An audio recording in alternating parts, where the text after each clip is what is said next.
News Network. I am Gary Franchi, your chief White House correspondent. It is 4:40 p.m. in your nation's capital, 80 degrees, partly cloudy skies, 47% chance of precipitation. It is July 24th, Friday. The weekend is upon us, and we've got lots of news we're going to get at today. We're going to be starting with our White House rundown first. Good evening, I'm Gary Franchi, Next News Network Chief White House Correspondent, bringing you the latest White House news from the past 24 hours in partnership with Trump Daily Post.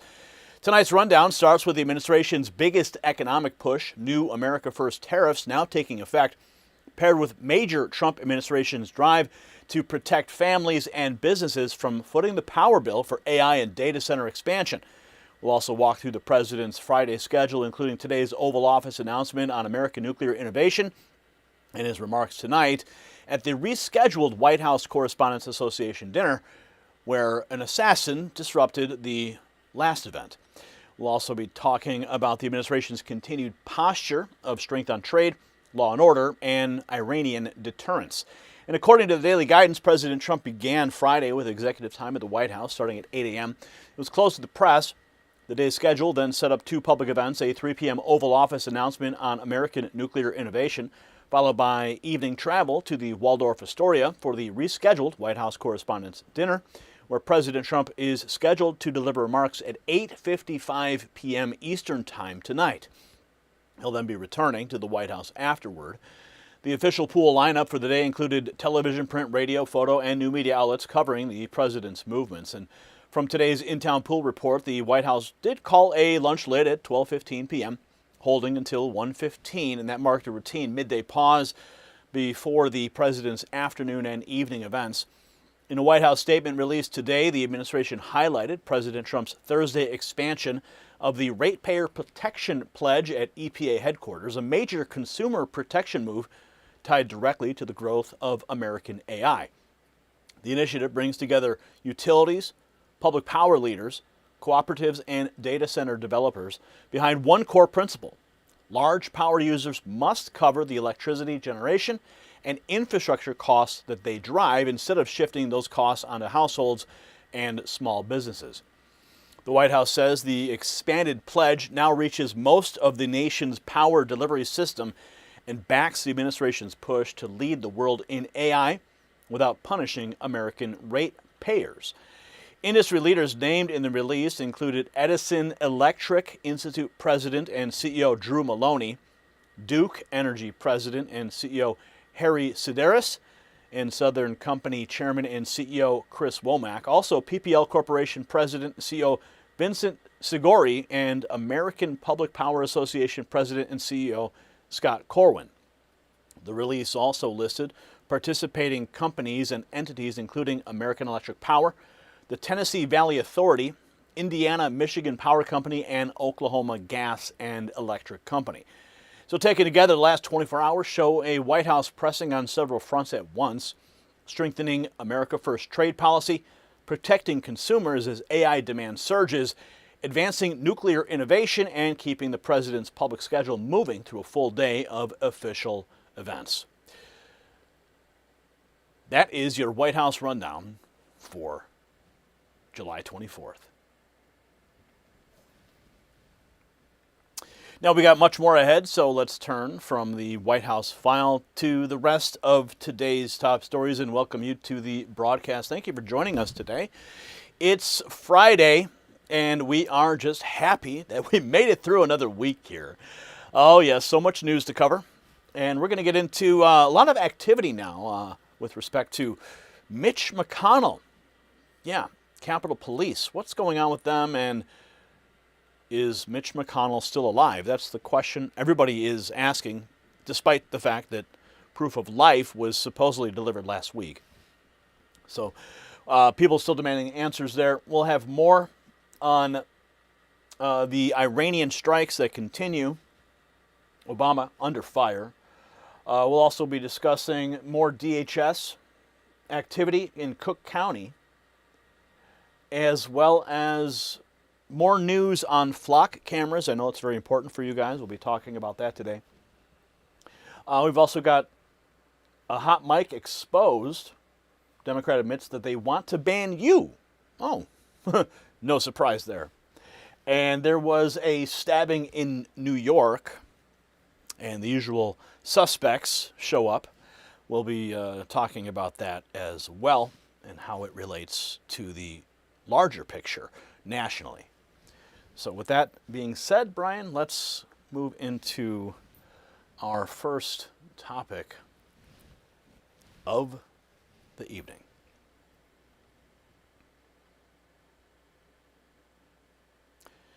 It's day 40. Capitol Police are still rotating shifts outside Mitch McConnell's hospital. Let that sink in for a moment. Security is posted, the senator is gone, and McConnell's machine still won't show Kentucky voters a single direct video. We're looking at a ghost office right now and waiting to hear who else just snapped. You see, June 14th was the last day that Mitch McConnell entered the Senate before the hospital. 40 days later, Terry Carmack goes silent, Stephanie Penn ducks, Robert Stewart walks off, and Kentucky gets a staged photo instead of proof of life on camera. You and I are paying for a United States senator, not a sealed bunker run by handlers, and with a razor-thin GOP margin. It's not gossip, it's votes, power, and the same rotten Senate club that keeps choking the America First mandate. And day 40 with staffers hiding and voters locked out of the truth should remind every American how fast gatekeepers can cut you off. Now picture your money the same way. Everybody brags about AI and the cloud until a bank freezes access with one keystroke overnight. Noble Gold Investments gives you something real. Physical gold and silver, a coin you can hold, a bar you can stack. Wealth that doesn't live on a server and can't be erased by code, and it can't be frozen by a keystroke. You can even open a tax-advantage retirement account or get physical gold shipped to your door. Go to nextnewsgold.com right now. Just mention my name and claim a free 10-ounce U.S. Independent silver bar when you open a new qualified account. In America, your savings should answer to you and not another cartel of handlers. So Rand Paul, he just shook his head and couldn't say he'd spoken to Mitch McConnell. So stop right there. Same state, same Senate, and even Rand doesn't have an answer. And that tells you how tight McConnell's circle locked this down. Now look at the Post and watch how ugly this blackout gets. Nicholas Balazy is on a tear out there in D.C. He's hunting down every senator, getting answers. And we're going to turn now to how Rand Paul responded when Nicholas showed up at the Senate. Senator, have you been able to speak with McConnell or visit him in the hospital? No? Do you have any plans to speak with him? To find out how he's doing? Wow. Total silence, even from Rand Paul. That just shows you how this blackout is. He wouldn't even say a word, and the silence is fueling more questions. Next, even AOC is saying McConnell, if he can't give a real update, he should resign. Or just do another update. If he can't give us an update, he should resign. Absolutely. In addition to the one he sent out about a week and a half ago. I think it's been very clear to people across Kentucky that his update was not sufficient. And, I don't know if he has a conversation with a journalist. I don't know if he has a conversation with the governor. I don't know what his staff are doing. But we have a responsibility to the American people. We're seeing increasingly these votes are being decided by a 1 or 2 vote margin. And if you're not capable of, not only not capable of doing the job presently, but we need to know if you're capable of doing the job for the foreseeable future. And that I think is tremendously important. So even when a Democrat like AOC is demanding answers, the cover-up is getting harder to defend. Now we go to Kentucky, where a citizen tracker says it's day 40. McConnell's security detail is still parked outside. Desiree Townsend, she has been on the case for weeks now. All right, everyone. So it is Thursday, July 23rd. Today would mark day 40 if Senator Mitch McConnell is still in the hospital here.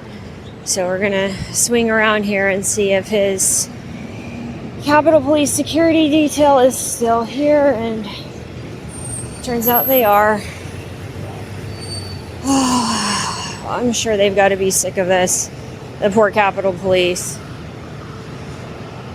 So yes, for those of you who've been asking, Capitol Police are in these vehicles. I've seen them switch shifts. I don't believe Capitol Police have a single idea as to what his current health is, because just like in Capitol Hill, they were left outside, or they're stationed outside of the office, so I don't think they have any clue what his health is. But as you can see, the vehicle's on. There's someone in there.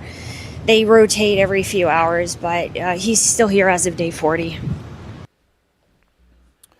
So day 40, the ghost office operation still looks active, but nobody will say who's actually running the show. Next, McConnell's own press secretary is pressed on his condition and refuses to answer. Let's go back to Nicholas. Kentucky Republican Senator Mitch McConnell has been out of the Senate for about 5 weeks, since June 14th when he entered the hospital. I tried to get more information about his condition from his press secretary. Stephanie, can you tell us if you're going to release a video of Senator McConnell instead of just the statement that was put out? A lot of people are questioning if it was a current photo on social media. You guys going to try to put it to rest and put out a video? Anything you could say, ma'am, to update the public about Senator McConnell's condition? Do you have any comment at all about his condition and whether he's on life support?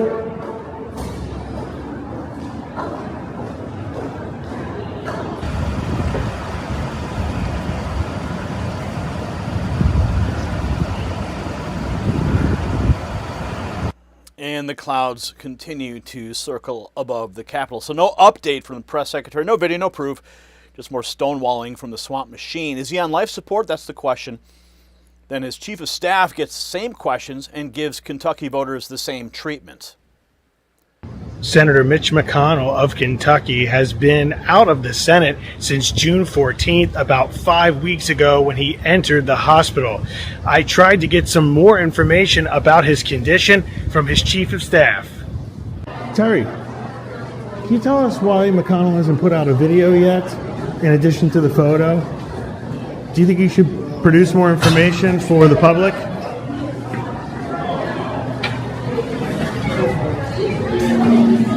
Anything you could say, sir, about the situation? His constituents are wondering, and there's all kinds of things going around social media. Do you guys plan to put out more information, a video, statement, or something?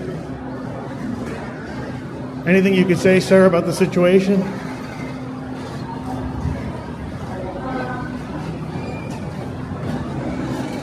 Is he on life support, or is he good? Like, what's his condition? Could you at least tell the public about his condition? Nothing, sir, about this situation? You guys put out the statement and the photo, but you don't have any other information you can provide the public? Do you think he'll be back soon before the August recess? Okay, sir. Unbelievable. Absolute silence. So after the chief of staff clammed up, the blackout was impossible to ignore. Now, Senator Josh Hawley weighs in and says McConnell's team owes the public real transparency from Fox News. Talking to members about this whole McConnell situation. Yeah. Do you think he's put out enough information? Some people are saying he should put out a video. And what do you think it says about the issue of age limits? That's what people are talking about for members of Congress. No, I don't know anything about McConnell's health, because I know zero. I'm totally in the dark. And, I certainly wish him well and his family. I do think that at a certain point you have an obligation to your constituents in the country to tell them what's going on. So I can't do that for him because I have zero idea. I never have had any idea about any of his health stuff. But I hope he recovers. But I also hope that they get the transparency out there and tell people, the situation is. I'm a term limit guy, so I'm all for that. I mean, and I just think, listen, nothing against colleagues who are older, because you could be. I can think of some colleagues who are really Chuck Grassley, for example. I mean, Chuck is 90, I think, and heck, he's sharp as a tack and spry and all that stuff. So that's great. But I do think there needs to be term limits. People just come and stay here forever, and I don't think that's what the founders intended. I don't think it's what people want. So I've always been a big proponent of constitutional amendment for term limits. Listen, we're to be down a vote. I mean, there's not a lot of members of the United States Senate to start with. We've got a slim majority, and so it's not easy. I mean, it's a very, very slender thing. So I defer to Finn on how he wants to manage it. But I just hear a lot from leadership that, well, we don't have the votes for this. We don't have the vote for like voter ID. We don't have the votes for that. Well, so we might want to do something about that. So Hawley says voters deserve answers, and he's right. Next, Tommy Tuberville brings it down to brass tacks. With a slim majority, McConnell is going to have to come back and vote before recess. Now you still need McConnell's vote. He's not here, and there are a lot of people saying he should have released like a video or more information. Do you think he's released enough about his health? Somebody needs to do something. Somebody needs to come out and he put a little video out, and we didn't get any information today in our luncheon. I don't know what's going on, but that's not my business. That's the leadership business, and we wish him well, and hopefully he gets over whatever happened. He's had a tough couple of years, from falling, hitting these hard floors and all that. How long do you think it would have to go on? Like how many months before you guys, more senators might call for him to make a decision on his future? He's going to need to come back probably before this 3-week session's over with, because then we're off for like 5 weeks. And you've a lot of votes coming up, yeah. Yeah, we got some, and we're going to need him because the Democrats are not going to give us any votes. So Tuberville makes the practical point. The leadership doesn't want to say out loud Republicans need the vote. Not another vague statement. Now, watch Mitch McConnell's senior communications advisor walk away when asked the simplest question of all. Why no video? Hey, ask you what you think about people saying that McConnell should put out a video. That's all you get. That's all you get. That's Mitch McConnell's office, guys. Right there. So by this point, every aider on McConnell is running the same play: dodge, deflect, and disappear. And the total blackout has gotten so ridiculous it's now turning into mockery online. Oh, the memes, man, they just make themselves. Mitch McConnell has been missing for so long, the milk carton has already spoiled. That's where we're at, folks. If he can't give us an update, he should resign. That's what AOC said, while Josh Hawley admitted he was, quote, totally in the dark. And Tommy Tuberville flatly said somebody needs to do something. And that's the whole scandal in one ugly frame. Mitch McConnell's inner circle hijacked a Senate seat, froze out the public, and turned a Kentucky representation into a guarded hallway with parked security cars and mute staffers. So Mitch McConnell's office needs to release a current video statement today. Not another staged photo, not another staff-written line, a video. If he can serve, show us. If he cannot, say it plain and let Kentucky move on with honesty instead of this cowardly blackout. Now, I can pray for the man and still hammer the machine that's shielding him, and you should too, because Terry Carmack, Stephanie Penn, Robert Stewart treated basic public questions like peasants had no right to ask them. And that arrogance is exactly why voters torched the old guard and handed President Trump a mandate to clean this mess out. So drop your take below, share this everywhere, and force the story into the open, because silence this brazen only survives when decent people look away. We're talking about day 40 of McConnell's ghost office. That's exactly the kind of blackout that the platforms love to bury. So text White House to 844-840-4963. That's the number on the screen. Next News Network is credentialed inside the White House, and our nightly insider hits go straight to your phone from inside the building, ahead of the algorithm, and before YouTube chokes the reach.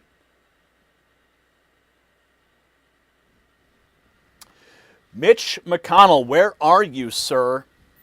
Where are you? But we do know where Iran is. We can at least point to that on a map. Nobody can find Mitch McConnell's body anywhere. So we're going to be moving into Iran. And there's a new Obama connection. Apparently, we're going to be breaking down. So let's get into the latest from the Iranian conflict that continues as 13 nights of Trump strikes continue to pummel that nation. So we're going to be bringing that to you in just a moment here. Thank you, Brian. And we'll get this. Okay.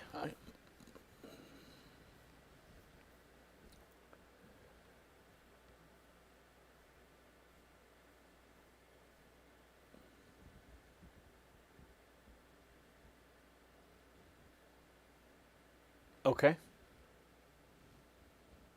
It is Friday around the dawn, that's for sure.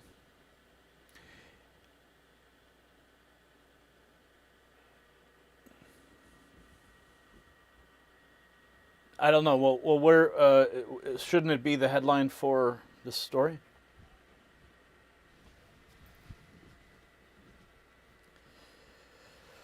It worked in the last one. Maybe just try to restart the... Okay.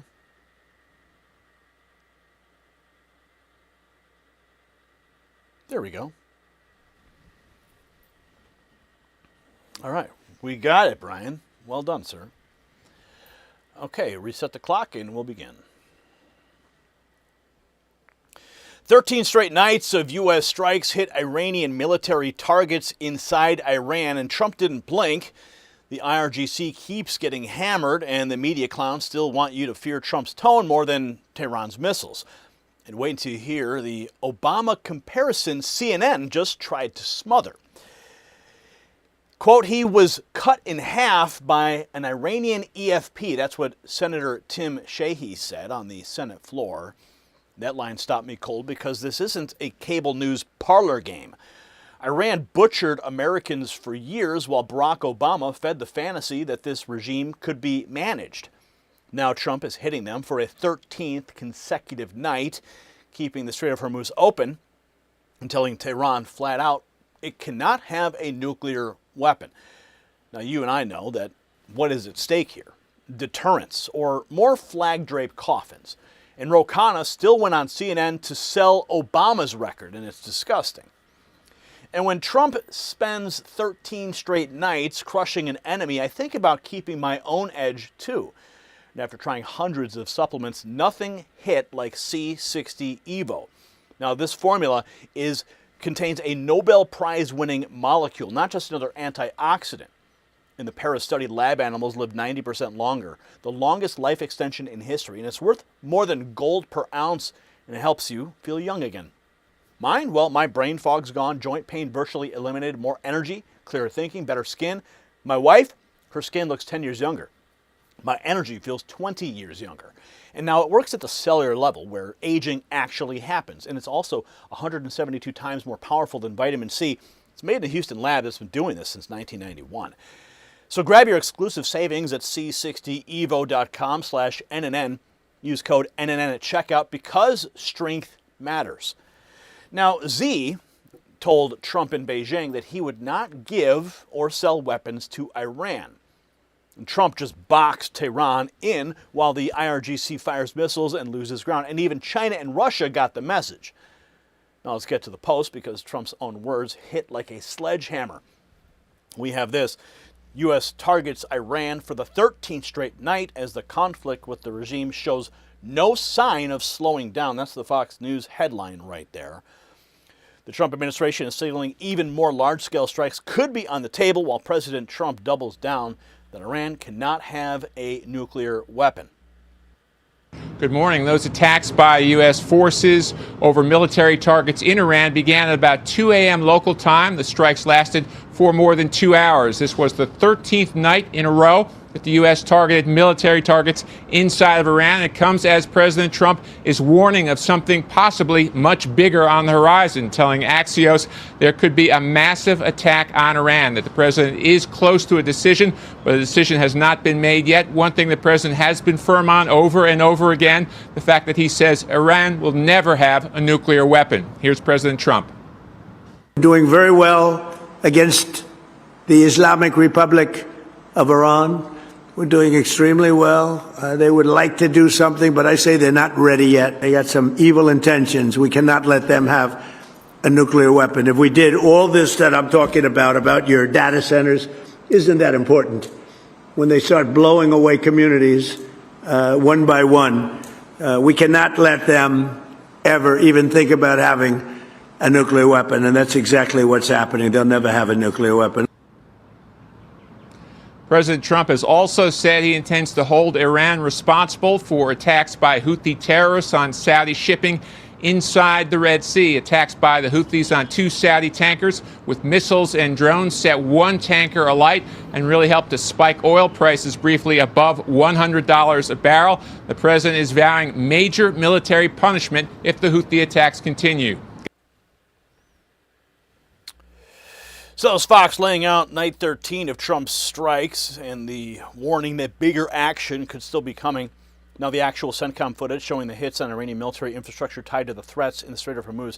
Newly unclassified video shows CENTCOM forces carrying out a new round of strikes against the Iranian regime, targeting military infrastructure tied to threats against the Strait of Hormuz. So here is the new video from CENTCOM, newly released. Damn! Look at those. Look at the destruction. Night after night, these videos are dropping directly from CENTCOM. Look at this. Wow. Another direct hit. Look at a little close-up there. It's amazing what we're seeing here. I've always asked the question, you know, we're now doing this 13 nights in. Why are these boats and missile launchers still even there? They should have been wiped out, you know, on day one. So President Trump must be showing some level of mercy, but that mercy is about to run out. So you saw the strike video. Now the official confirmation. CENTCOM says 13 nights in a row. Started another night of strikes around 6:45 p.m. Eastern. 13 consecutive night of strikes aimed to hold Iran accountable and diminish threats from the Islamic Revolutionary Guard Corps to commercial shipping. So the message is steady, it's direct, and next Trump's team is showing that he's going after Tehran's wallet, demanding Iranian money to cover the damage done to ships and cargo. This from the president's Truth Social. Please let this statement serve to represent until further notice that from this point forth, any and all damages done to ships, cargo, or anything related thereto will be paid for by Iranian money that the United States has in its possession and controls. These damages may be very substantial, but nevertheless, this is the fair and equitable thing to do. Thank you for your attention to this matter, President Donald J. Trump. So he's not just firing missiles, he's talking restitution, putting Iran on the hook financially.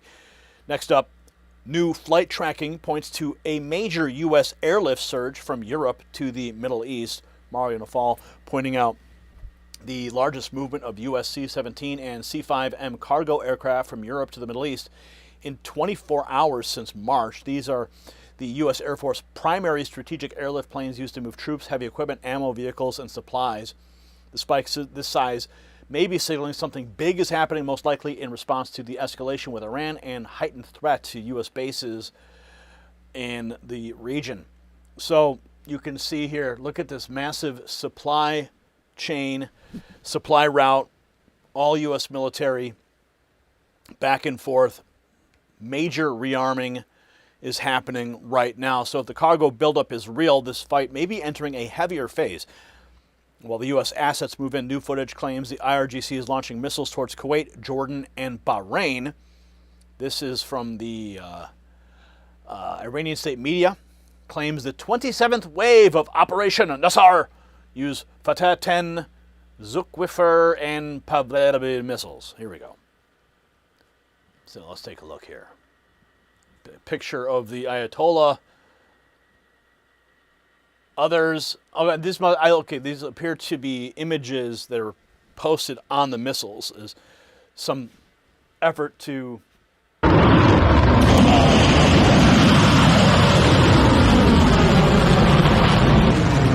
brand the missiles as, retribution.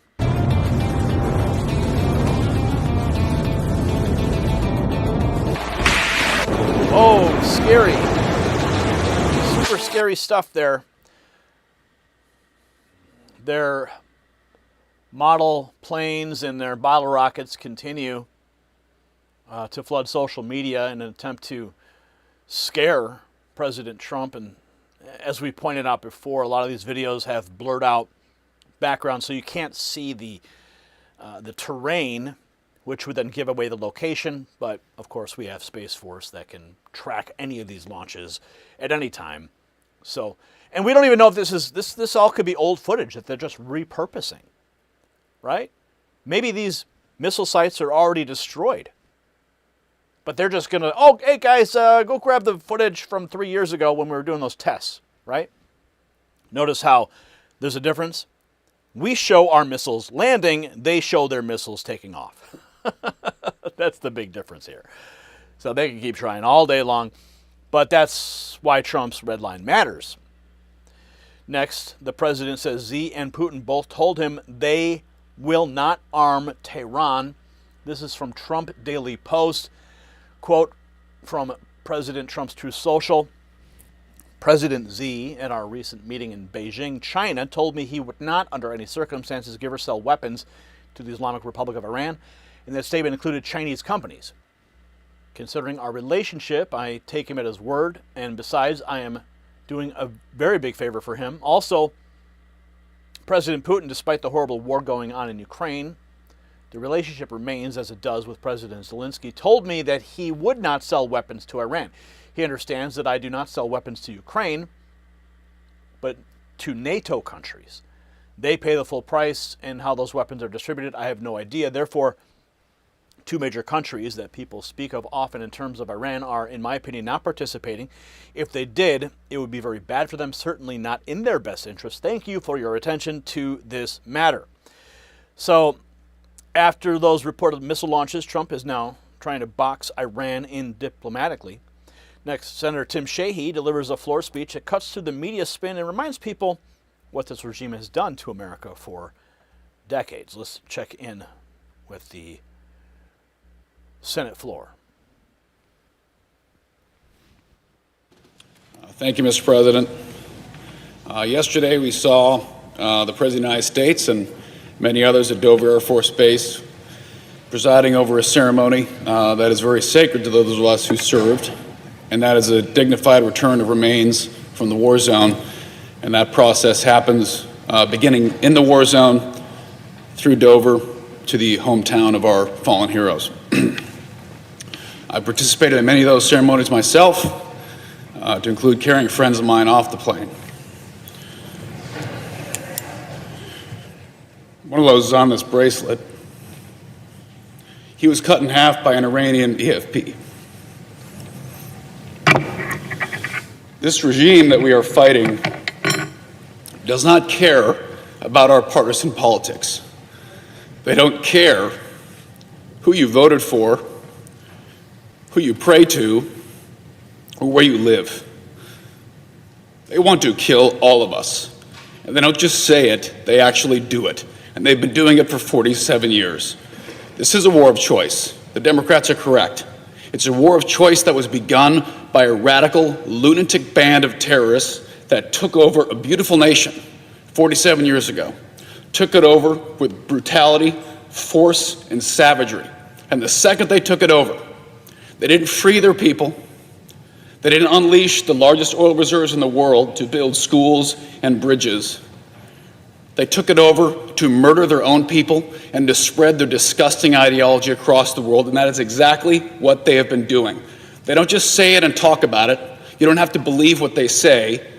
You can simply watch what they've done. They have attacked families, women, children, innocent people. They don't just attack them and kill them. They rape them. They skin them alive on camera. They celebrate it. They honor those people who do disgusting things that we would put in jail for the rest of their lives in this country. And they do it for fun, and they pay them money to do it, and they're heroes to that nation. They've done it to friends of mine. They've done it to families who've been in this chamber. And the fact that we sit here and listen to elected officials of this country defend these lunatics who want us all dead. They want all of you dead. They want all of us dead. They don't want us to disappear with a snap of a finger. They want us to be raped, burned alive, and cut into pieces. Watch the video from October 7th. That's what they want to happen from Maine to San Diego, from Seattle to Miami. They want this country turned into a burning husk of its former self. And you don't have to theorize that. That's what they do. From the 1983 barracks bombing, where 280 Marines were vaporized in a morning, from USS Cole to the Achille Laurel to every terrorist attack, from the Houthis, Hezbollah, Hamas. These are not humanitarian freedom organizations. They are death-dealing cults, and they want all of us to die brutal deaths. William Buckley was abducted in 1985, an American military officer. He was skinned alive on camera by the Iranians. American prisoners of war who were captured. They were never called prisoners of war because they were captured by lunatic terrorists, so they were not subject to the Geneva Convention. They were captured and murdered, power drills through their brains. This is in Iraq. These are families that have dealt with this, and they've never gotten a single dime. These families have never gotten restitution, and not a single president has ever stood up to them. Love Donald Trump or hate him, love his policies, hate ICE, love ICE, whatever. There's never been a single president who has stood up to Iran and hit back. For 47 years, our troops and our families have been absorbing attack after attack after attack all over the world. And their radical ideology does not stop at the Persian Gulf. It doesn't stop at Tel Aviv. They want to do this everywhere. It's a global radical ideology. And we've been fighting it for half a century. We didn't start this war. We did not, but we will finish it. So he puts it bluntly, Iran's terror war didn't start yesterday. Our troops have paid the price for years. Next, we hear from the mother of a fallen American soldier, a sobering reminder of the families who are carrying the costs. Mother of U.S. soldier Angel Rampersad. Thank you all for coming, and my daughter was a good soldier. She fought for this country and she died for this country, and I am a mother that is highly proud of her. And I know she was really, really focused on what she was doing. She loved it. No comments. Thank you for coming. After the mother's heartbreaking words, the Obama-era whitewashing gets harder to defend. Peter Meijer smacks down Ro Khanna on CNN for praising Obama's Iran record with one fact the media never wanted to admit.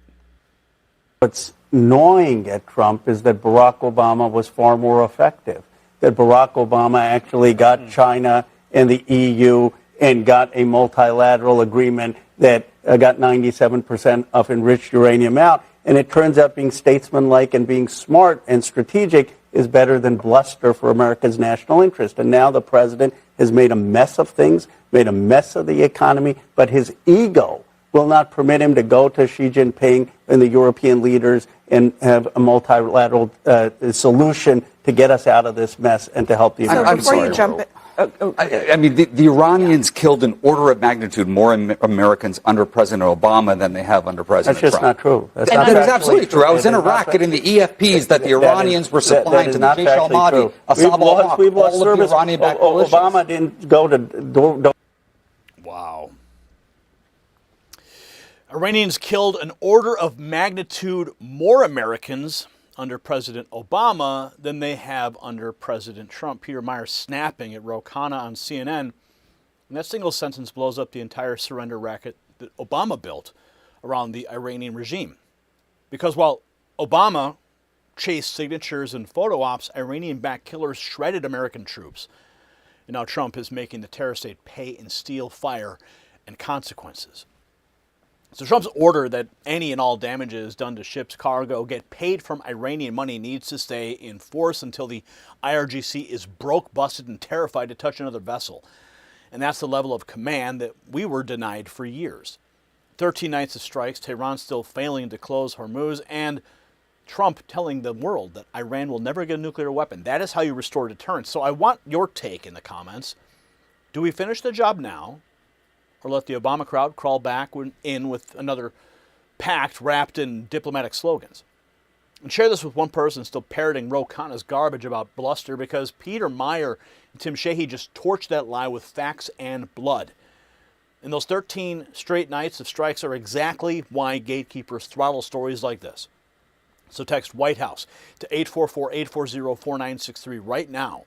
Next News Network is credentialed inside the White House, and our nightly insider dispatches come straight from the building to your phone, ahead of the crowd, and past whatever YouTube tries to bury.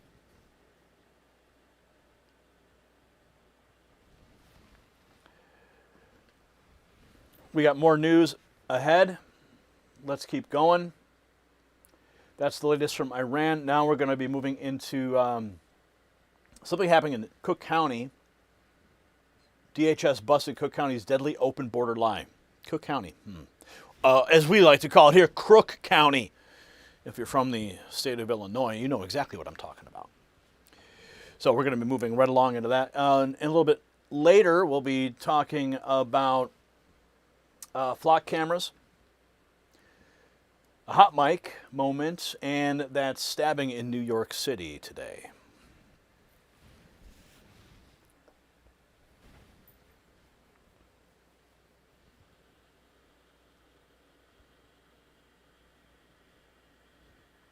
Oh, it's doing it again. All right. Try it again. There we go.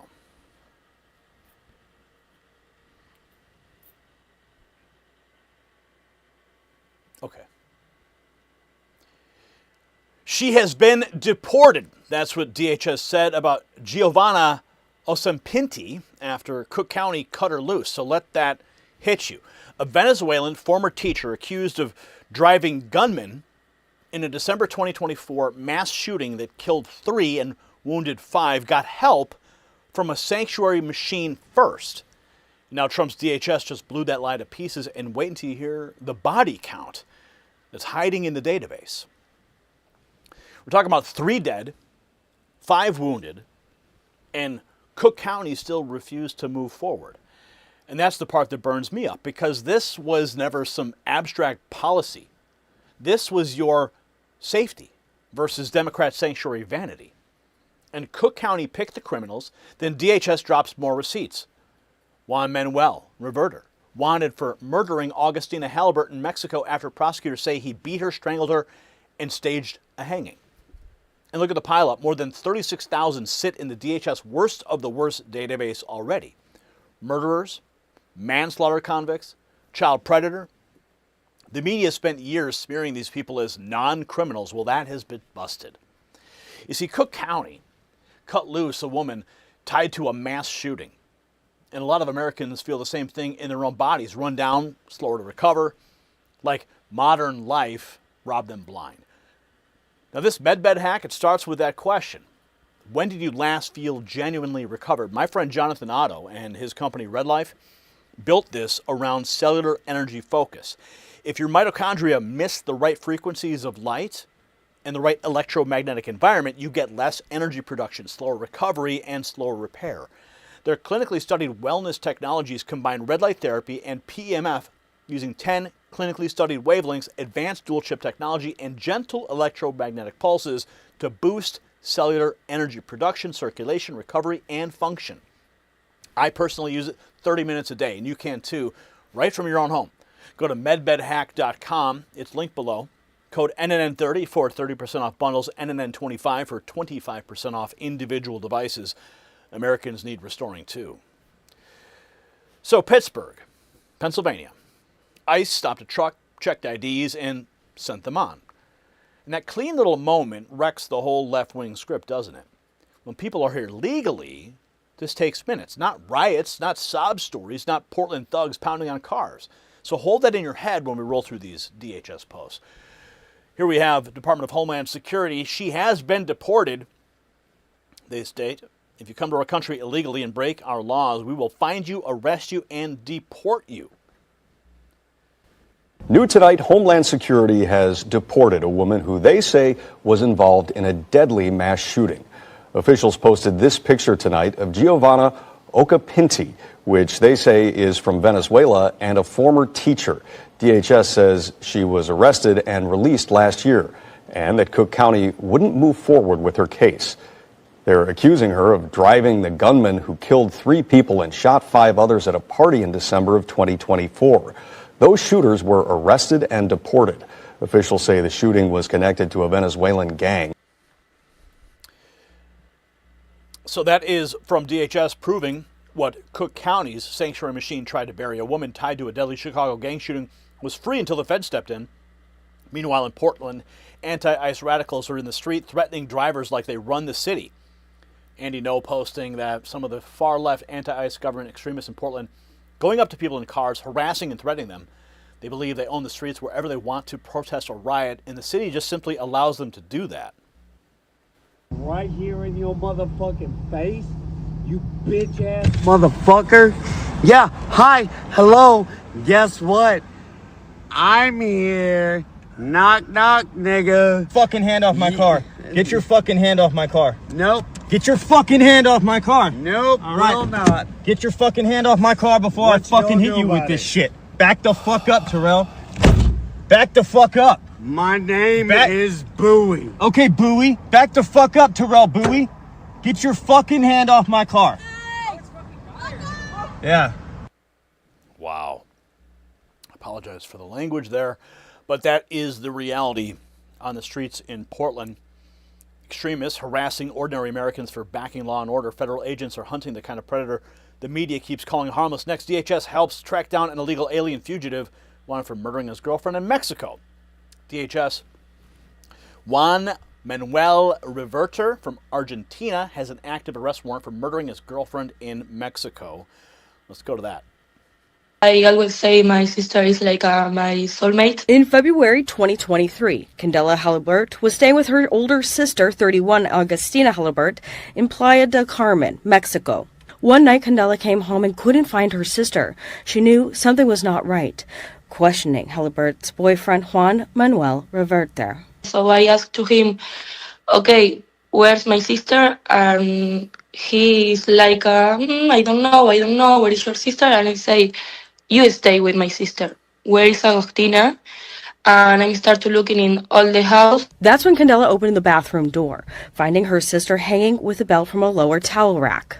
Prosecutors believe Manuel Reverter beat her, strangled her, and then staged the hanging to look like a suicide. Candela tells me she was waiting in the house for an hour with Reverter before the police came. The moment I have very confused with so much scare. Reverter vanished from Mexico. Police have been searching for him for years until now. He was found and arrested in Deschutes County around 7:30 Thursday morning by the U.S. Marshal Service, Interpol Washington, and Homeland Security investigations. A huge relief for Candela and her family. With my family, we fight so much for this for the last 3 years, and it's a process very difficult.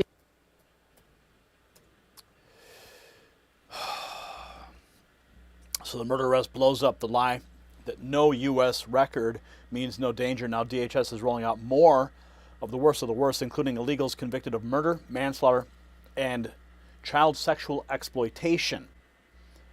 This is what they just posted.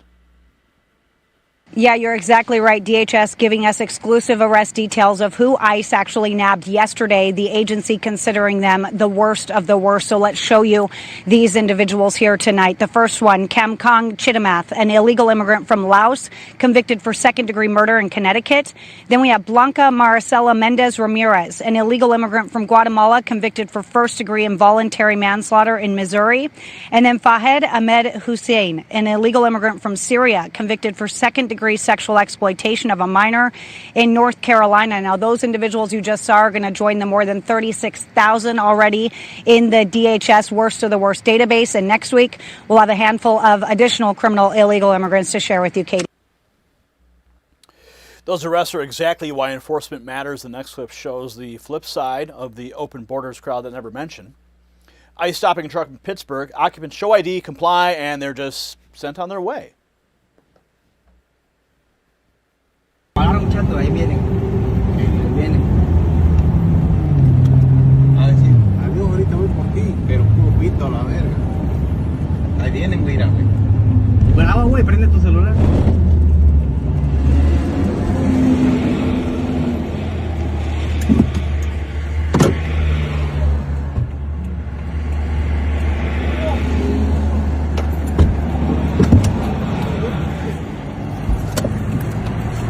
Visa, documentos.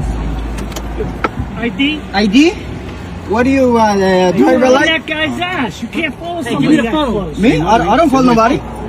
I got it recording everything. Okay. I'm recording everything. Listen. You were too close. Let me see your identification. Here's my phone, man. You can't follow somebody that Step close. up. Step up. Less than a Step car up. length. Step up. Manos en la espalda. Manos en la espalda.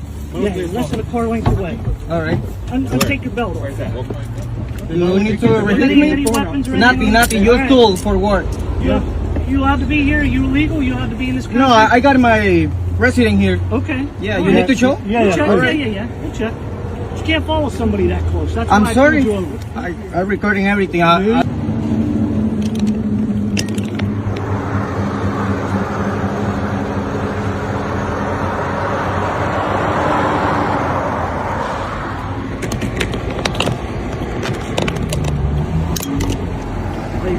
Yeah, it's okay. We're not going to use it. When he moves, just be careful pulling out. All right. And good luck with your process. Thank you very much. Se llevaron todas las cosas del chato, se llevaron. So the Pittsburgh stop is an example that is simple as it gets when people are here legally. And now we've got receipts showing even Barack Obama said in 2008 that border security and going after illegal hiring were just common sense. This administration, the Bush administration, has done nothing to control the problem that we have. We've had 5 million undocumented workers come over the borders since George Bush took office. It has become an extraordinary problem.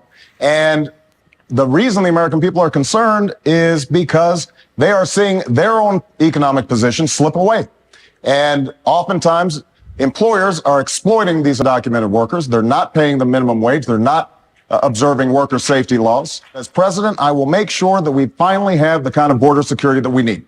That's step number one. Step number two is to take on employers.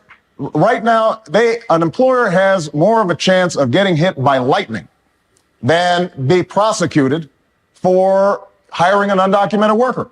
That has to change. They have to be held accountable. Start shedding some light on the problem, and we can once again be a nation of laws and a nation of immigrants. That's what I intend to do as president of the United States. Wow, that guy's a racist, isn't he, huh? You can't talk like that. That means you're a racist. Barack Obama there. Elon Musk amplifying that today. And we also have this from Elon. You support not just the populist right, but the far right. In fact, very fringe parties in some countries. No, I support the normal people. Okay. What you call the far right, falsely. You think is the normal person. Okay. Yes. Literally, you could go back 10 or 15 years, and these policies were completely normal. In fact, one of the tricks that I think is funny. One of the things that's quite funny is to take a speech from Obama and Hillary, and then go to someone and say, who's sort of on the sort of what I call the lunatic left, and say, what do you think of the speech by Trump? I'm like, oh wow, he's the worst person ever. Actually, that was a speech by Obama, or actually, that was a speech by Hillary. I agree. No, I agree that the center of gravity in this country has shifted. Certainly, the Democratic Party shifted to the left, but that's not what I'm talking about. I'm talking about people like Rupert Lowe. I'm Fringe talking right, about please. people. It's actually just normal people. It's just normal people. It's just normal people. And and here are the principles. And tell me which of these sound terrible. That we should have secure borders. That we should have safe cities. That we should have sensible spending. Which of those three are far right fringe? No, and I would like to just admonish you and the media for the absurd characterization of the far right. It is false and misleading and nonsense. Please keep this part in. We'll keep all of this in, but let me Don't cut this part. Elon Musk torching him. Yeah, it's funny how the media called Obama reasonable back then, but it's to me the same position as extremism now. Next, a warning on why the Senate is dragging its feet on the SAVE Act, as new caravans are reportedly lining up in Mexico ahead of the midterms. Wow. Hey.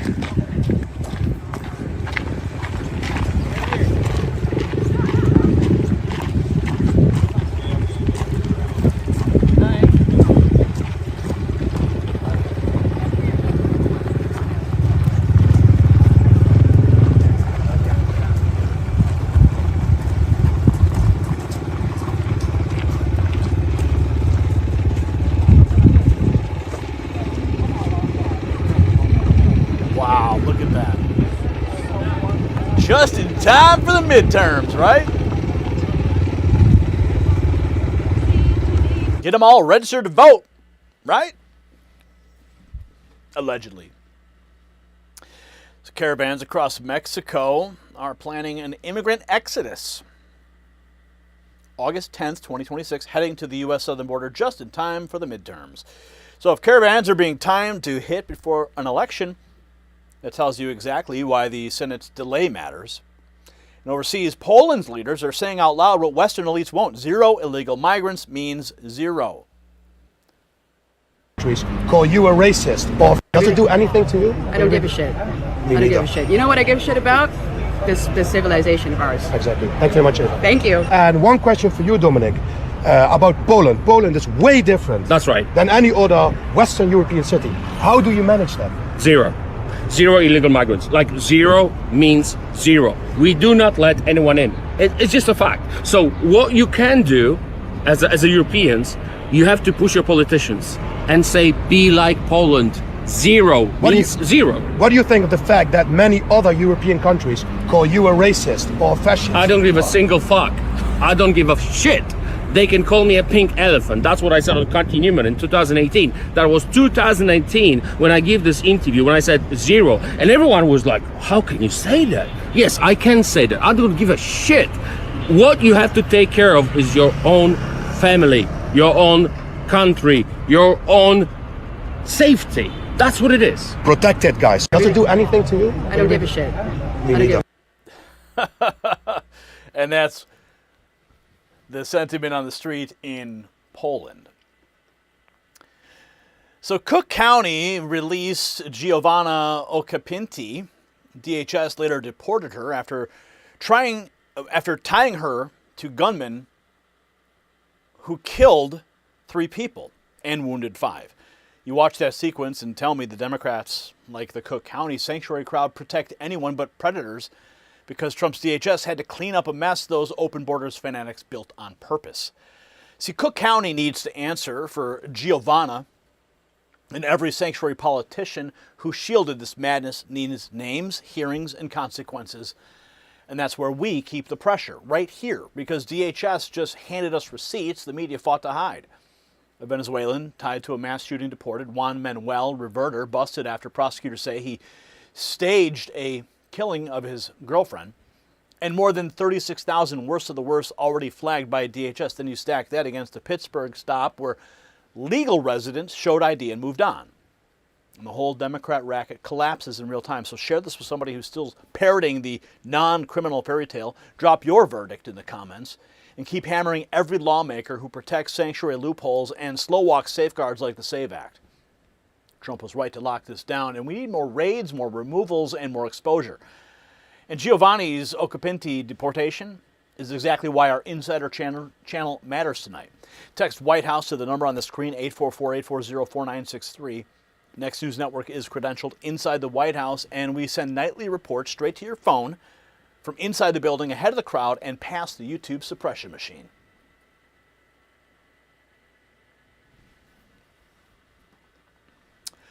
Okay. Brian, I just noticed that when I went back, I don't know if you saw this. Did that happen on the last segment? Oh. And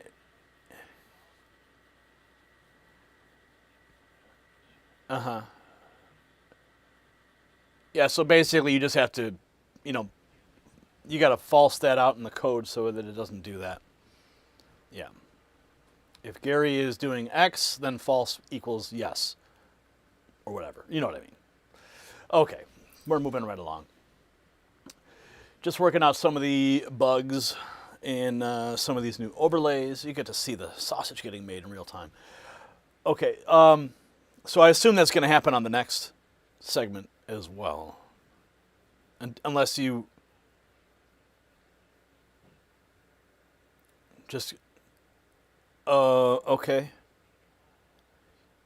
Yeah, so what I can do is I can just cut to, like, for example, I can just cut back to this scene instead.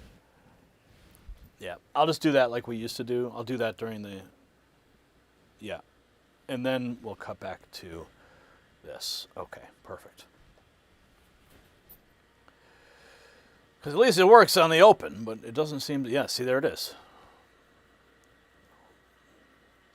Okay, perfect. I understand.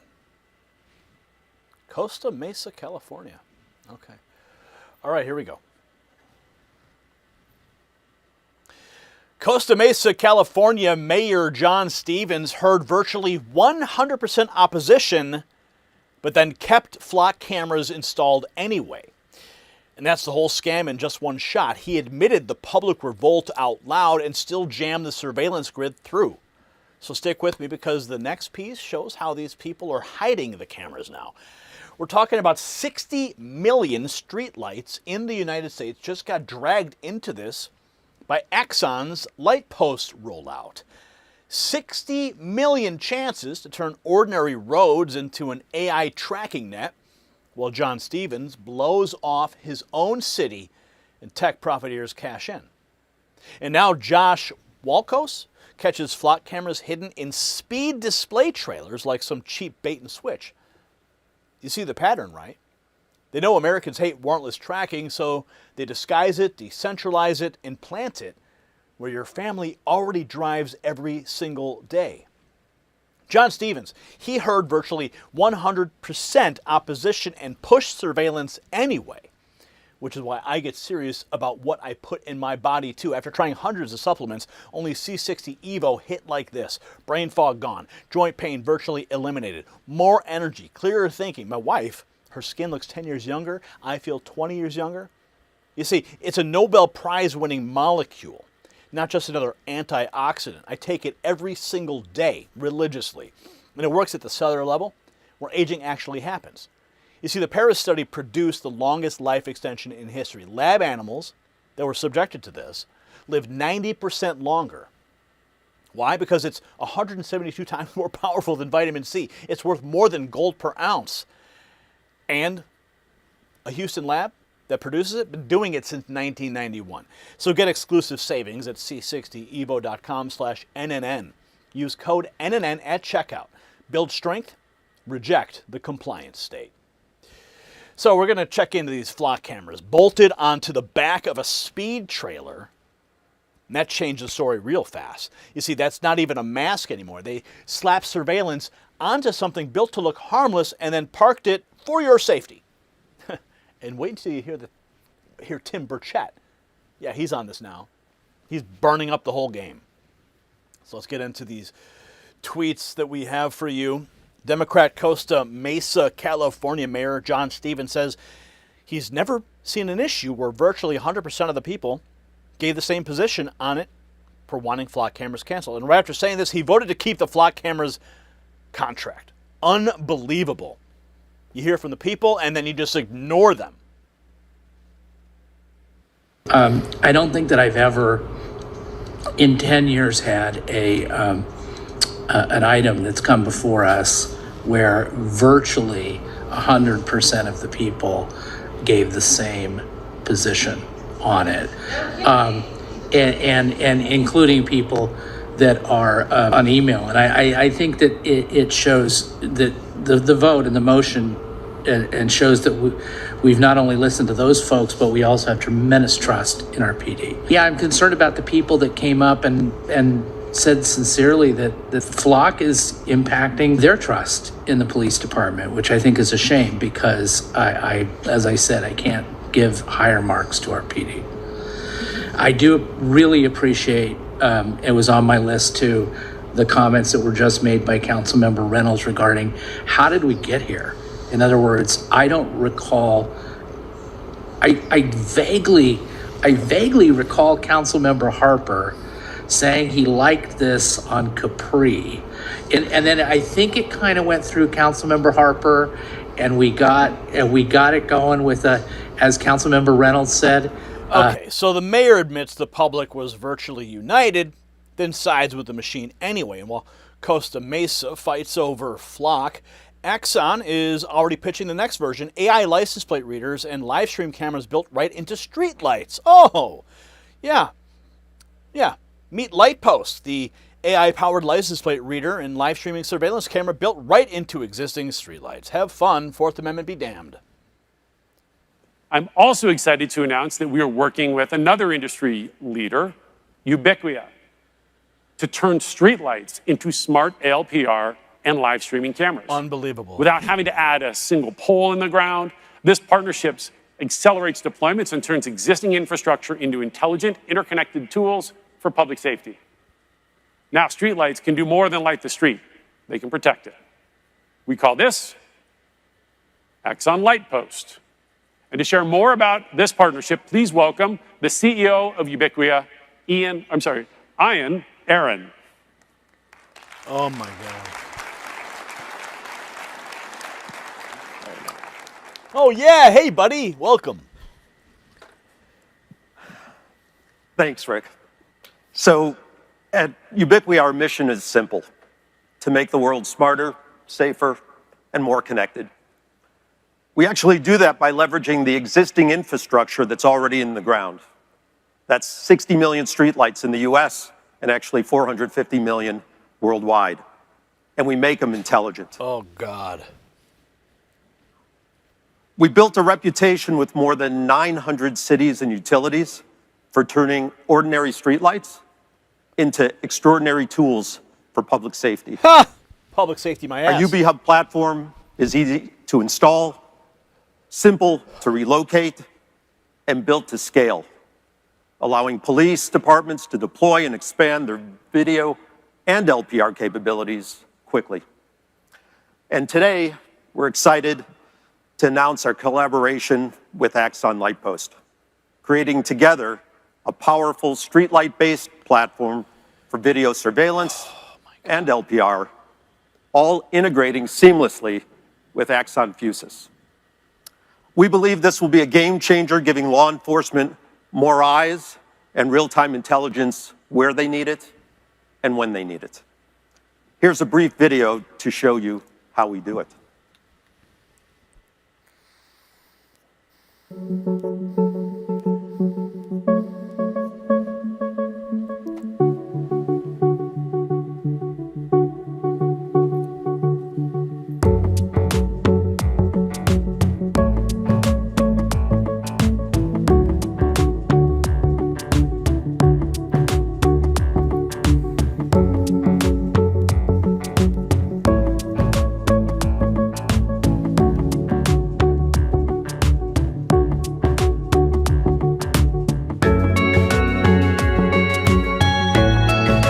Don't you love it how they just have this beautiful corporate music and they're showing us these new technologies, selling your security with a smile and a polo and a nice corporate presentation.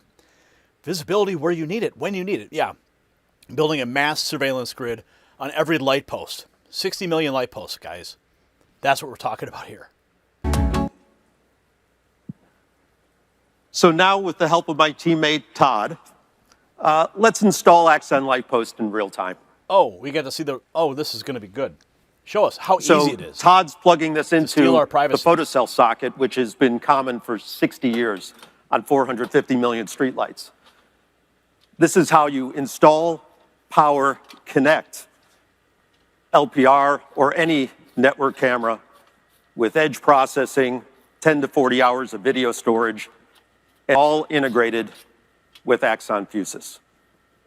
Great work, Todd. Thanks, Todd. Thanks, Todd. Appreciate it. Yeah. Yeah, that's what's going up now, guys. People out there cutting down flock camera poles are going to have a little bit more difficult time if they want to try to go after these things. Now look at those flock cameras being tucked into speed display trailers so they can be moved wherever authorities want them. They're now hiding flock ALPR cameras in speed display for your safety, though, yes. Of course, it's always for your safety. Yeah, you might think it's just an innocent little speed reader, right? Oh, look at this. Volusia Sheriff's on this one.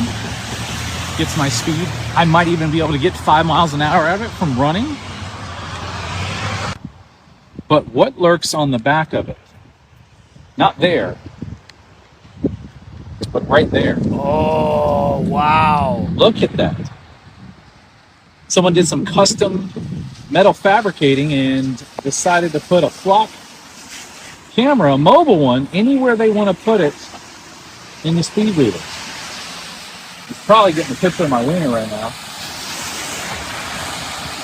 However, look at that. Right on the board. You're safe. The sheriff. Partially on the sidewalk. There's the number. And it is working. I mean, wow. You can see when you cover the light up a little bit.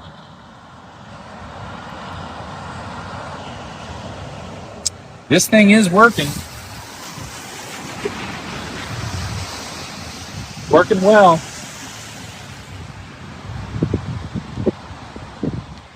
Solar powered mobile command ALPR on demand anywhere you want it, right there. So you know that machine is tying the speed of the vehicle, taking a picture of everybody that goes by. I mean, we're familiar with speed cameras. I mean, they're already in existence. I've been tagged by a few, actually in Chicago. Actually just one time. But they sent me a warning letter in the mail. This is entirely different.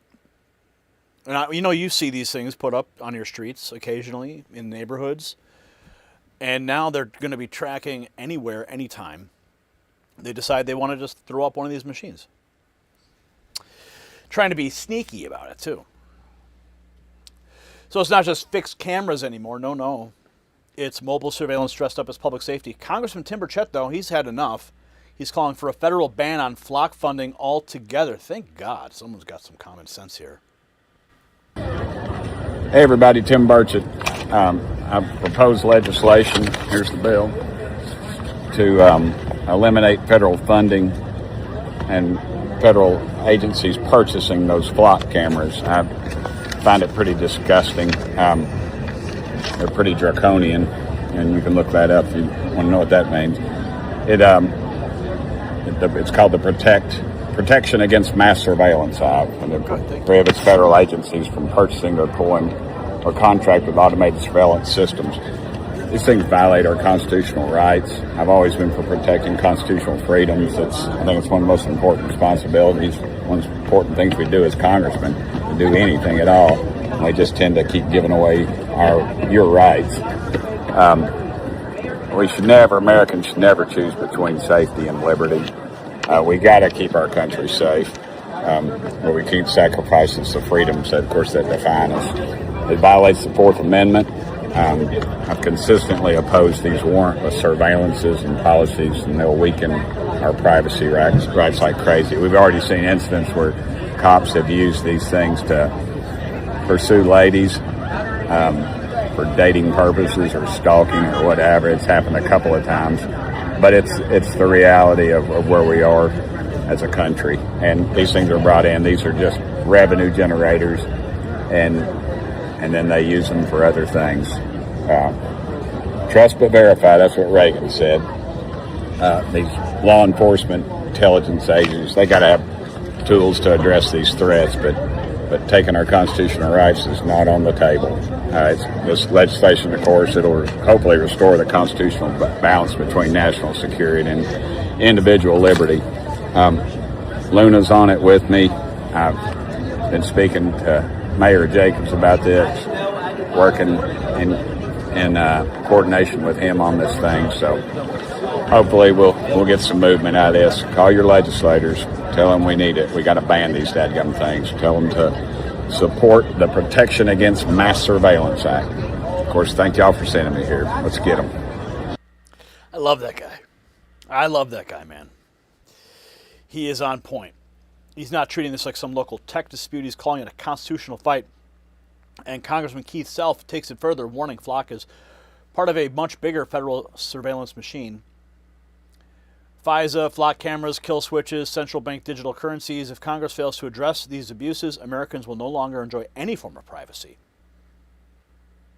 I am not tackling the constitutionality of flock cameras. I'm simply saying I am concerned about the federal surveillance state that is growing. We've had this discussion in the Foreign Intelligence Surveillance Act. Get a warrant before you get electronic communications.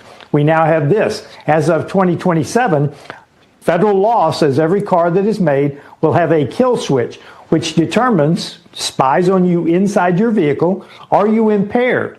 If it considers you impaired trying to get your wife to the hospital to have a baby, you might look impaired. It won't start for you. It won't run. So the surveillance state, and then I'll go on to the central bank digital currency. If we give the federal government transparency into your bank account, it's over. Mm-hmm. It is over. We've been fighting that for a very, very long time. And the anger on the ground is getting louder. Gen Z taking the fight straight to the cameras and to the police state agenda behind them. Gen Z versus flock cameras. These videos are showing up everywhere, folks. Peter Thiel! Peter Thiel! Peter Thiel! Peter Thiel! I see you, Peter Thiel! People taking matters into their own hands by bagging and tagging these flock cameras, making social media posts, and of course hiding their identity in the process because the flock cameras can identify the individuals. Now, of course, putting a bag over a camera only addresses the issue in the moment, but many people are they're cutting these things down. And Flock is having a hell of a time trying to get this stopped, but The United States of America are not going to stand for that police state. The good news is we can do something about it. Another one, supermoto flock hunting. Wow. So that's where we're at, folks. Virtually 100% of the people gave the same position on it. That's what John Stevens admitted before voting to keep Flock in Costa Mesa. I want you to sit with that one detail because it busts the entire regime mindset wide open. Stevens, Axon, every bureaucrat pushing this grid knows the public rejects it, know the Fourth Amendment blocks it, and keep building it anyway because consent never mattered to them in the first place. So ban flock cameras, defund the contracts, and make John Stevens over in Costa Mesa answer for that vote. And that's where this fight sits tonight. Tim Burchett said it straight, Americans should never choose between safety and liberty. Keith Self nailed the principle when he said the Fourth Amendment is not optional. So push the story out, drop your take below, and force your member of Congress to pick a side, because once they hide plate readers and trailers, once Axon wires up the street lights, once politicians admit the public hates it and keep it anyway, you're not dealing with public safety. You are dealing with a tracking regime that wants obedient subjects, not free citizens. And patriots are catching on, and the backlash needs to get louder. You see, John Stevens over in Costa Mesa handed us the proof right there. And our White House crew has more coming tonight, so text White House to 844-840-4963. That's the number on the screen right there. Next News Network is credentialed inside the White House, and we send the nightly insider file straight to your phone from inside the building ahead of the crowd and clear past YouTube's suppression games.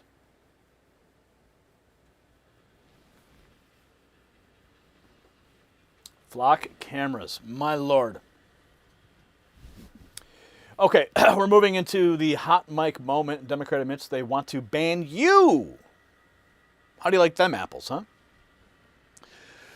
Okay, so it's great to see everybody tonight. We are live on Next News on X, Trump Daily Posts on X, also on Rumble and our flagship YouTube channel. Make sure you're following us on all platforms. It's Friday, folks.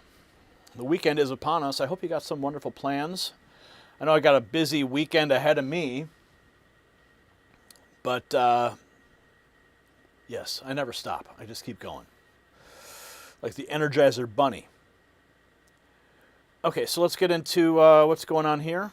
A Democrat admits they want to ban you. All right, let's find out the details.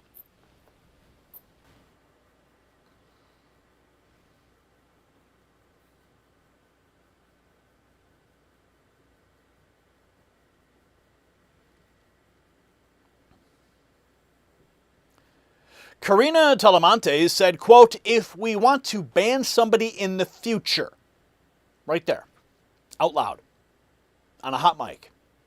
A Democrat vice mayor in Sacramento just blurted the censorship instinct they always deny, and Joanna Mendoza piled on with the, quote, big tent cover story. So stick with me, because Trump's warning about communism lands like a hammer on this.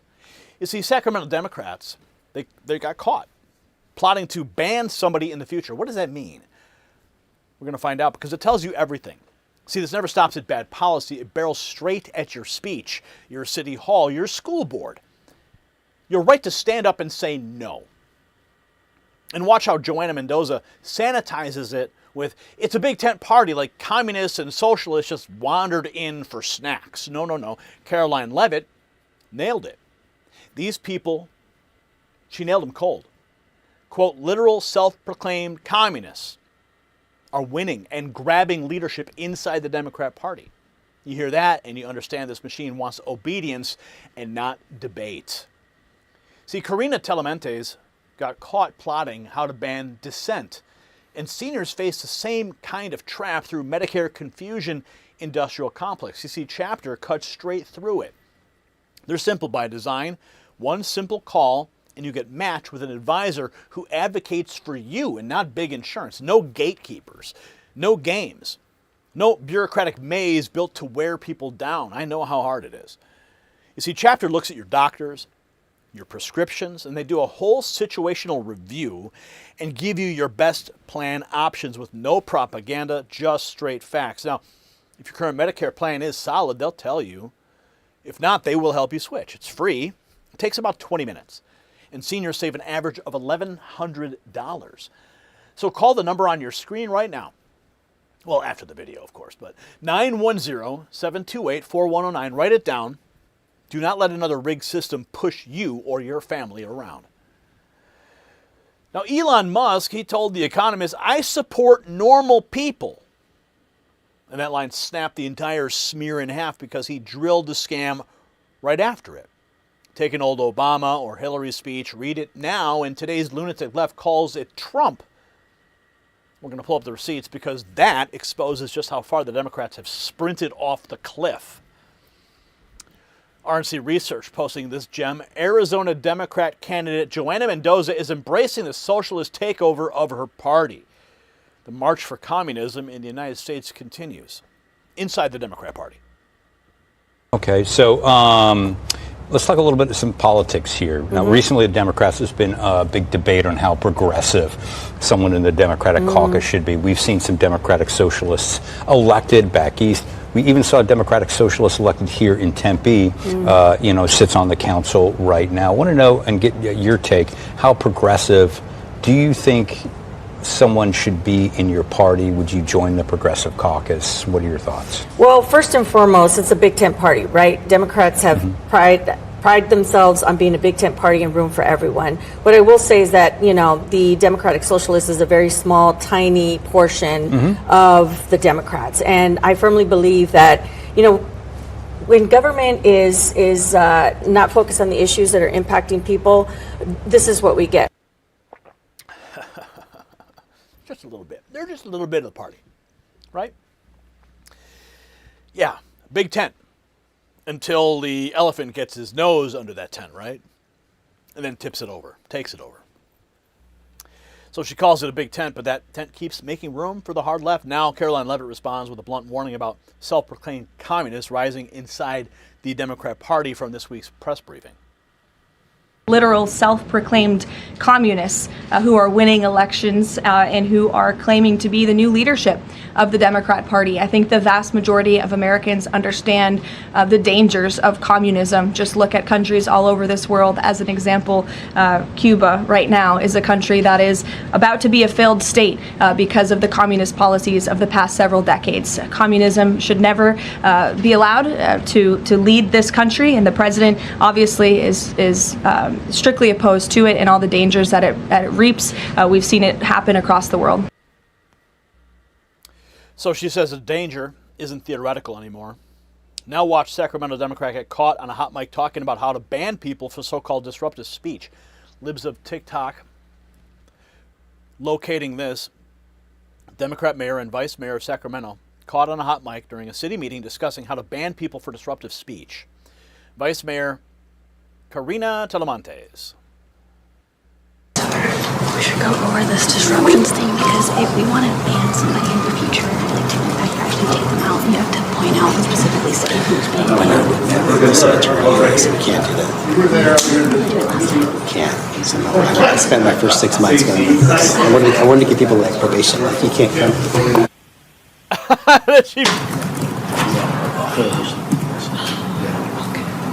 Oh, you got caught. You see her slap that mic off?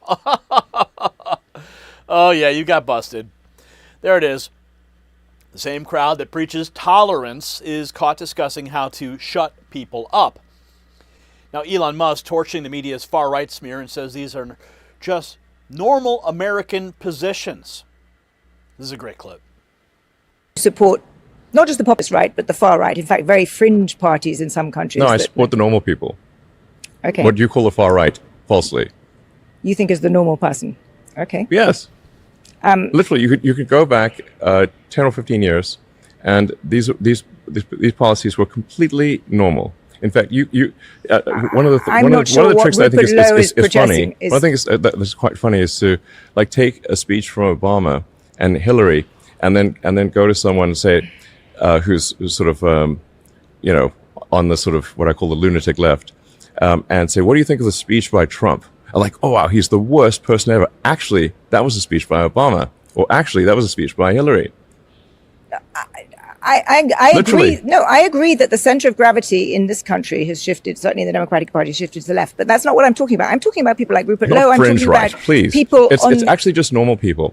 It's just normal people. It's just normal people. And and here are the principles. And tell me which of these sound terrible. That we should have secure borders. That we should have safe cities. That we should have sensible spending.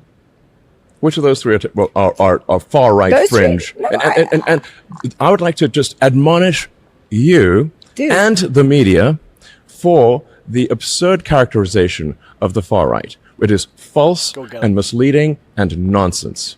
Please keep this part in. We'll keep all of this in, but let me Don't cut this part. Let me push back on that. Let me push back on that because you have nonsense. Elon, you have what is it? Close to 250 million followers on X. Yeah, because you say things like popular guy. He is a popular guy. So he didn't just push back. He embarrassed the interviewer in real time. Internet wasting no time turning that beatdown into a comedy. Reporter from The Economist after getting cooked by Elon. Oh, yeah, that's basically what it is. Next, a viral take sums it up in plain English. MAGA is the new Republican, and the old guard rhinos have more in common with Democrats than they admit. Rhinos are the old Democrats. Democrats are the new communists. Seems pretty accurate to me. MAGA is the new Republican. Rhinos are the old Democrats. Democrats are the new communists. Y'all have a blessed one. Short and sweet, right? So it hits because voters have watched the center get dragged left for years. The next meme lays it out visually. Same person, same beliefs, but suddenly the left calls him a bigot. Oh, you've seen this before, right? Right? How many times have you seen this? They just keep moving it. But the person stays in the same place the whole time, but they just keep moving the line. And that's the con right there. They move left and label normal Americans extreme. Up next, Senator Rick Scott issues a warning tied to a Democrat who openly idolizes one of history's worst communist butchers. Rick Scott, this isn't an act. This guy actually idolizes a mass murderer. We can't let America become a communist country. Of course, he is presenting you Hassan Piker, dressed up in a Mao dictator outfit. Now, President Trump drives the point home, declaring America will never become a communist nation. Because communism is a loser, the concept, the policy, it's a loser, and it always has been, and it always will be.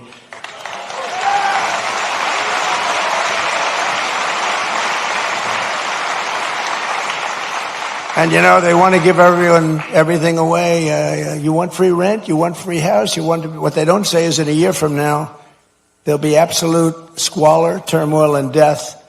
And that's the way it's happened all the way. It goes back thousands of years by different names. But that's the way it happens all the time. It's squalor, it's poverty, it's death, it's destruction. And that's why we declare again today that the United States of America will never be a communist country. We will never be a communist country. That's President Trump. That's his take. That's my take, too. But it's a big tent party. That's what Joanna Mendoza said, while Karina Talamantes whispered about banning people. And that's the whole Democrat racket in one ugly frame. Mendoza normalizes the communist takeover. Talamantes tests the censorship machinery. And President Trump stands on the other side, smashing the lie flat. America will never be a communist country. Because patriots still know squalor, poverty, death, and destruction when they hear it being pitched as compassion. So Joanna Mendoza needs to answer one question. Does her big tent party include communists and speech bans? Yes or no? I want that pinned to every Democrat in America because Karina Talamantes already said the quiet part out loud on a hot mic when she talked about banning people in the future. See, that's not a glitch. That's the party. They sell free stuff. They smear normal Americans as extremists. Then they crush dissent when you object. Trump called the ending dead on. Squalor, poverty, death, and destruction. So hit the comments with one word, reject. And share this with somebody still pretending that the Democrat Party is just center-left and make them watch the tape for themselves. Mendoza opened the tent, Talamantes shows the rule book, and now we push back hard. See, Karina Talamantes just proved why they hate unfiltered reporting. So text White House to 844-840-4963 right now. Next News Network is credentialed inside the White House, and our nightly insider dispatches come straight from inside the building to your phone, past YouTube suppression, and ahead of the crowd every night.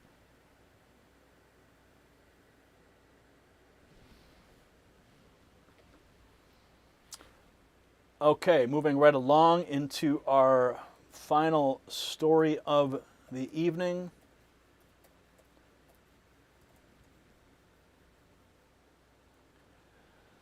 We're going to get that queued up for you.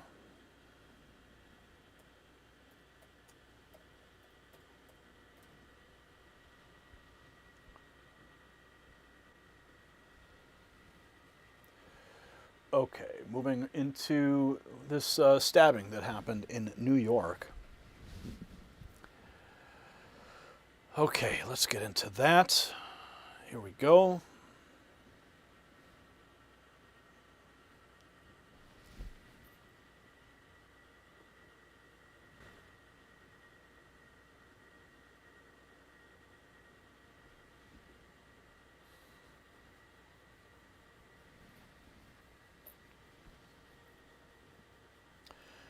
Raul Morales shouted Allahu Akbar during both Central Park stabbings. NYPD says that's according to them.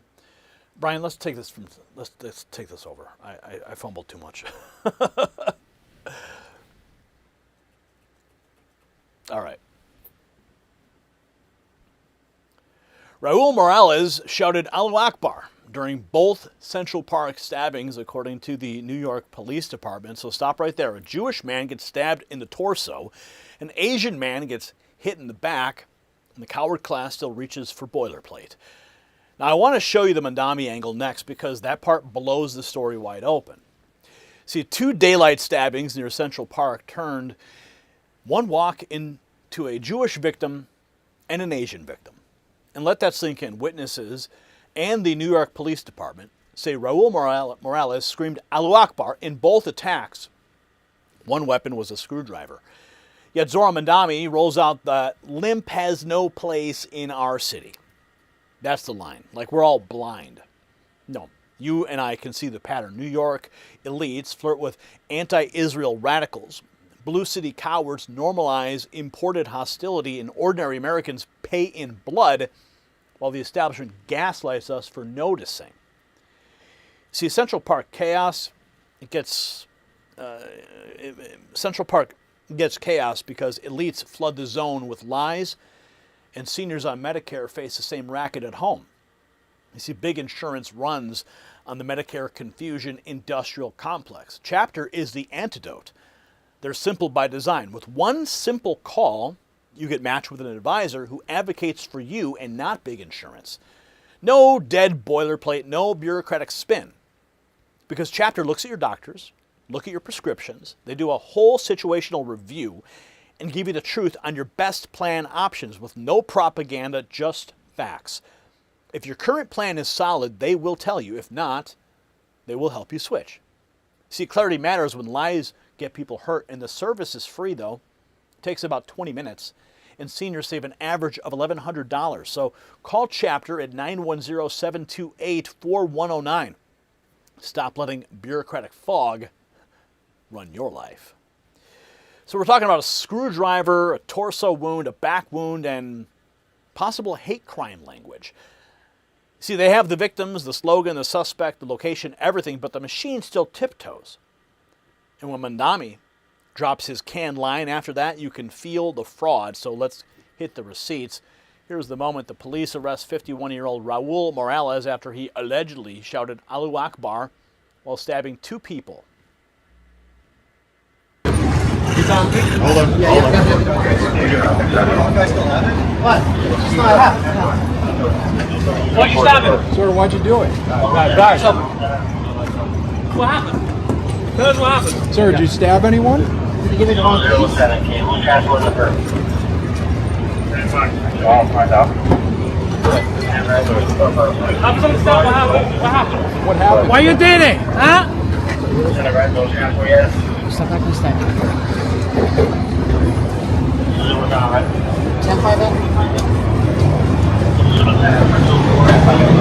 So there's the arrest moment. Hauled away after he allegedly shouted Allahu Akbar during the attacks. Now, it gets worse. Fox lays out the 2 desperate stabbings of the victims and Mamdani's canned response.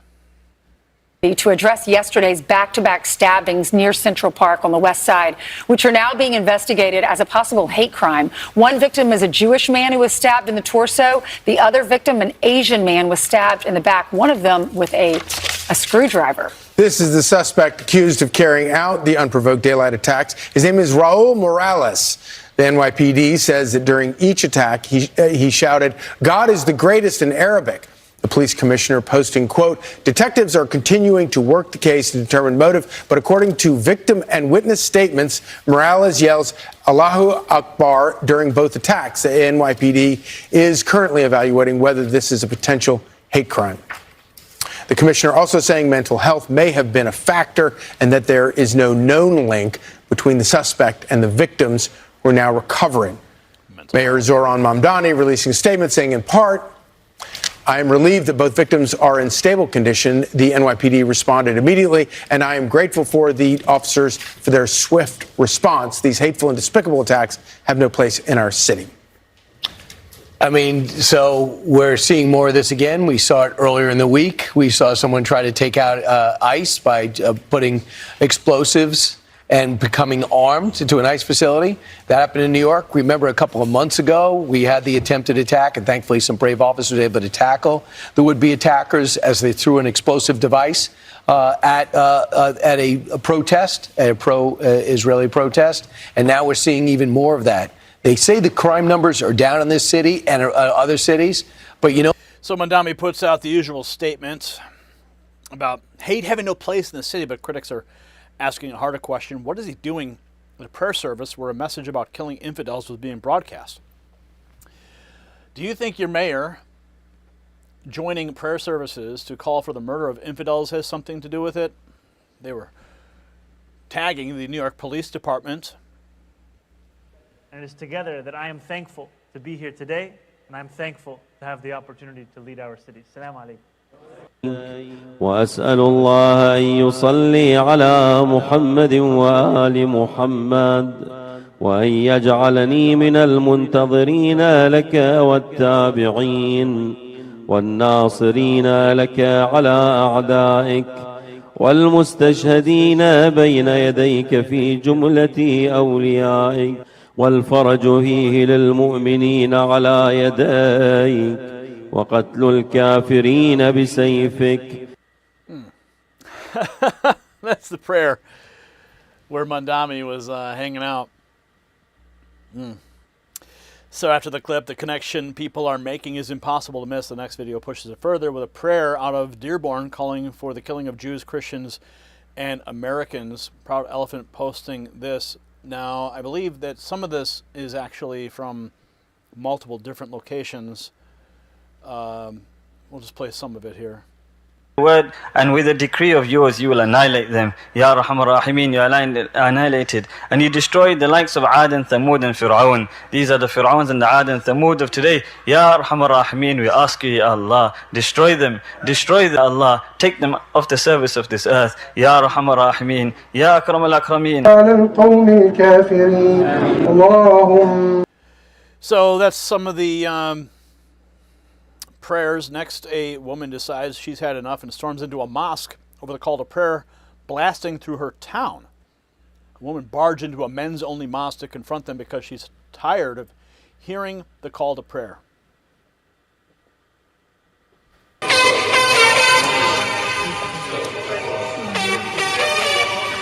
She's like, hell no, I've had enough of that call. Okay, so here she is. She's tired of hearing this call to prayer. Seriously, good on this woman for doing this. Is into this mosque, this men's only mosque, allegedly, to confront them, to say she's had enough of hearing this call to prayer being blasted over the loudspeakers in her town. A lot of people are fed up with that, but they're calling it freedom of religion. But when it blasts across an entire town, you know, people get a little upset. 5 times a day, she stormed into a men's-only mosque to confront them directly, demanding to turn the war cry off. So that confrontation was one citizen pushing back in real time. Meanwhile, the next clip shows the other side of the cultural surrender. A liberal woman saying a loudspeaker call to prayer made her want to convert.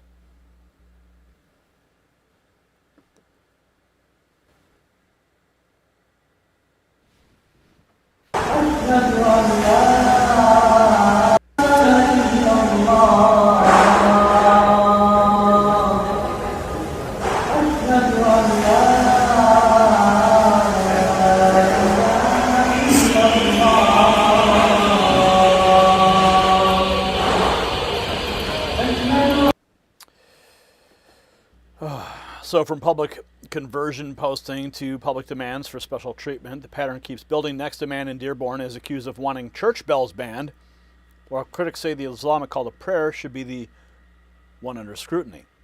A Muslim in Dearborn is very angry, wants to ban church bells.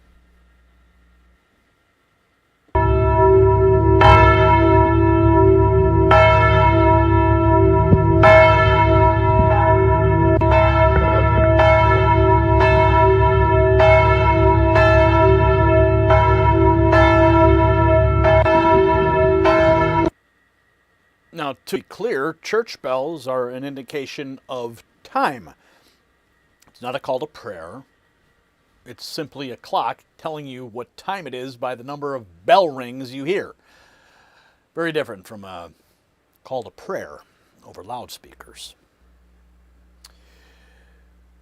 The next image delivers a blunt message. A lot of Americans are already saying out loud, if you're uncomfortable in someone else's country, you should probably go back to your own. Yeah. So, Allahu Akbar, during both attacks, those 5 words gut the entire lie. Raul Morales carried out the violence, but Zoran Mandami and the Blue City establishment fed the surrender. They made this filth easier to excuse, easier to downplay, and harder for decent Americans, Jews, Christians, and patriots to confront without getting smeared by cowards who hate their own country more than they hate chaos. And Zoran Mandami needs to answer for that spineless, no place in our city dodge. No, sir, name the threat. Back enforcement and stop dressing up civilizational surrender as tolerance. 2 people got stabbed near Central Park in broad daylight. Raul Morales allegedly screaming Allahu Akbar. 1 victim Jewish, 1 Asian, and the political class still wants you to censor your own eyes and ears. No, I'm not going to do it, and neither should you. So share this with somebody who still thinks Blue City weakness carries no cost, and drop your take below. Make these cowards hear the country they keep trying to silence.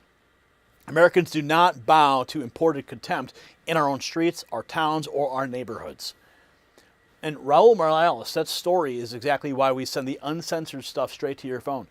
So text White House to 844-840-4963. Next News Network is credentialed inside the White House, and our nightly reports come straight from the building ahead of the crowd, bypassing every YouTube throttle and suppression game.